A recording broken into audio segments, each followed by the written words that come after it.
Hello everyone, welcome to Wednesday. This is pre-recorded. I will be back tomorrow, and I want to answer a question that comes up quite often is how do I create a sustainable investment portfolio? So let's say I have a client talking to me and they just want to make sure that they're investing their money in companies that they feel really good about, that are doing well for the environment and other areas in terms of how they're treating their employees and everything. Well, we've had those type of portfolios since 1987 when I first started. Half of my portfolios are those types of portfolios. Well, for a very long period of time, those portfolios did worse than the traditional models that I offered to my clients. And that was okay. You know, they liked that. It was fine. But things have changed. In the last 5 years, those portfolios have met or actually exceeded the returns for my traditional models. And here's why.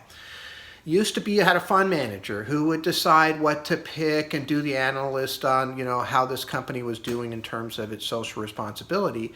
And now these two big companies, MSCI and Sustainalytics, have come along and they do a tremendous amount of research on what's called ESG.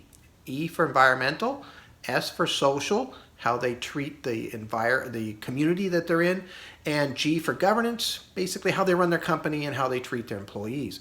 And they give a number to every single company.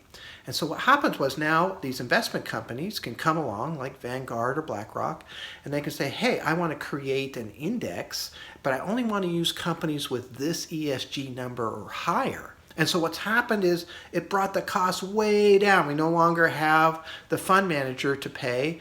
And wow, it made a huge difference. And so we can create these great portfolios around that.